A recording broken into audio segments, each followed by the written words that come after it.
an incredible, moving, and inspiring program. One more round of applause for the Fishers. Thank you. Thank you for sharing your story.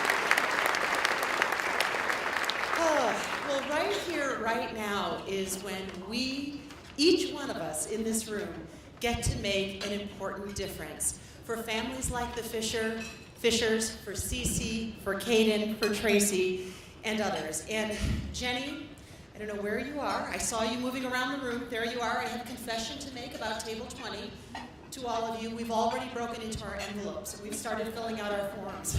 That's right.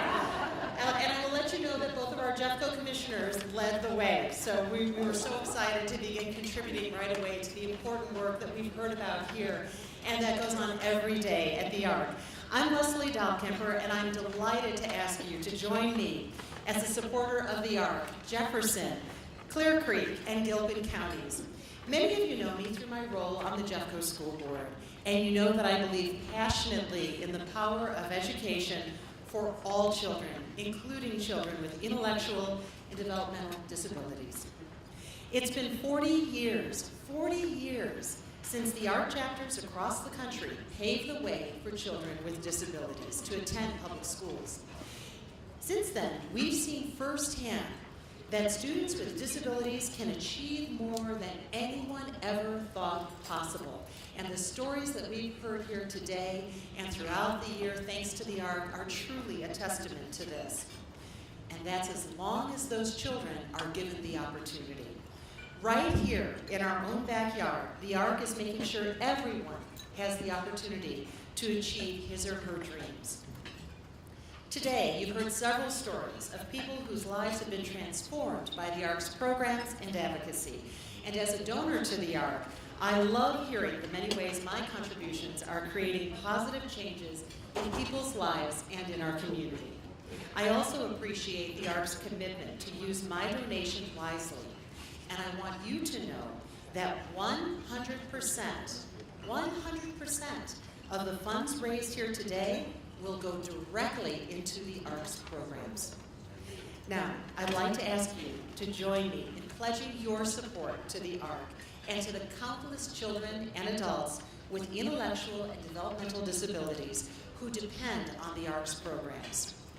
While the table captains are passing out pledge forms, I would ask you to take a moment to consider the donation that feels right to you.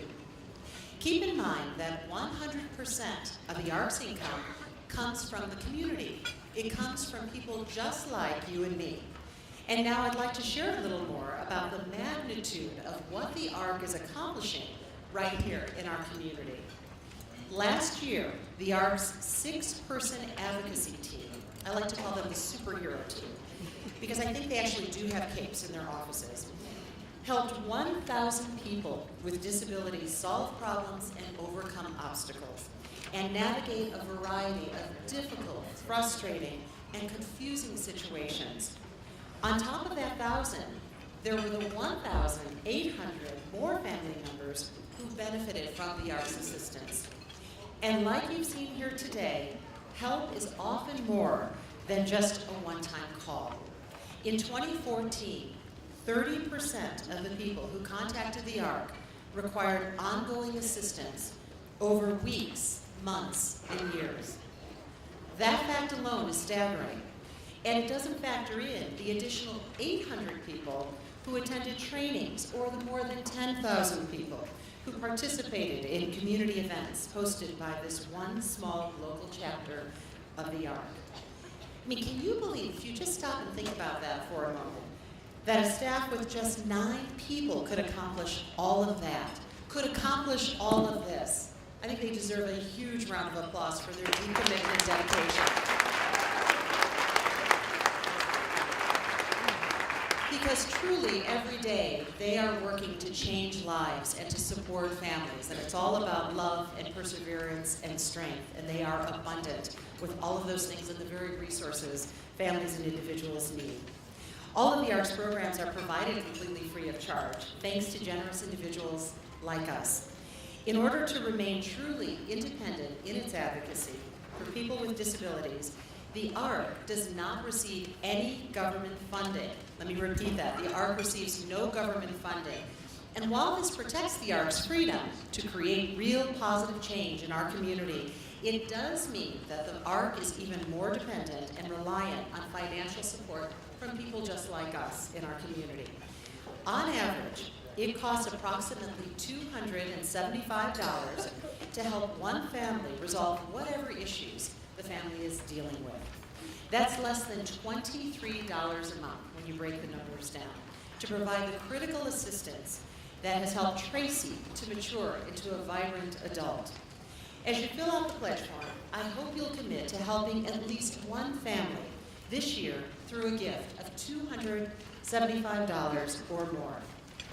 At this point, you all have your donation forms in front of you. Let me just do a quick check. Does everyone have their forms in front of them? How many of you have already filled them out? I know this is a very type A group. I can feel this in the room. I just want to point out a few quick items to orient you. If you have attended this event before and currently have an active pledge, thank you. How many of you are active donors to the ARC right now? Terrific, terrific. Nicely done. You'll find the information you need in the second section for those of you who are currently active donors. Donors with current pledges, it's called. At the top of the form, you'll see the ARC's Community of Hope pledge levels.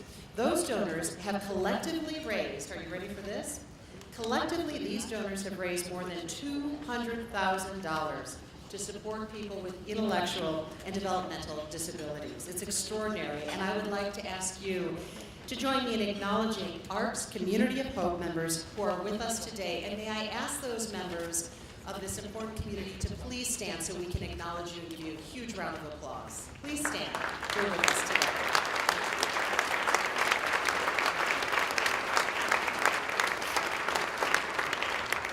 If you have been inspired by what you've seen and heard today, I would ask you to join the Community of Hope. Each of our Community of Hope pledge levels provides substantial support to the ARC, allowing our team to provide critical assistance when people with intellectual and developmental disabilities need it the most. For as little as $83 a month, you can give people the chance to follow their dreams. A few years ago, the ARC even had one donor check the $50,000 box. The result? The ARC was able to expand its advocacy program to focus more on those critical young adult years we heard about earlier in the video. A program that will help Kate, for example, and other young adults to confidently make their mark on the world. Maybe some of you can check that box too. By checking any of these three boxes, you will help propel this work to the next level, and that's what today is all about. For those of you who have chosen to join the ARC's Community of Hope today, my personal and deepest thanks to you for your generous support and for your investment in our community. Although I started with the Community of Hope, there are many other options on the pledge form where you can give it a level that's right for you. You can choose to give any amount annually or monthly. You can choose to make a one-time gift today. The final box near the bottom of your form is for your payment information. Please make sure you complete this section. If you have chosen to make a pledge or recurring gift, we ask that you make that first payment today. If you have any questions, please ask your table captain or simply write your intentions anywhere on the form. The very last section is critical as well, and that section is for your contact information, so the ARC can properly account for and acknowledge you and your donation. You'll also see a line that says, "Please contact me. I have additional thoughts to share." If you have questions about gifts of non-cash items like stocks or life insurance, or you just want to share some feedback and you have some ideas for us about this event, please check this box. Someone from the ARC will contact you and will follow up. When you're finished filling out your pledge card, please keep the pink form for your records. Place your completed form back in the envelope. How many of you have had a chance to do that already? How many of you put terrific, terrific? I see a number of hands up. And just hand that envelope back to your table host. It's important that we have all the forms returned, as you can imagine, before you leave the luncheon, and we promise your information will be kept confidential. In closing, I want to take a moment to thank you deeply for coming out today to not only learn about the families and the individuals that are touched by the ARC's work in our community, but for taking the time to commit to this important organization that makes such a difference in our community through advocacy, training, outreach, community building, and policy change. The ARC is shaping a community that truly welcomes and values all people. That's a cause I believe in and I want to support, and I hope you do too. Thank you so much for being here and for contributing to the ARC.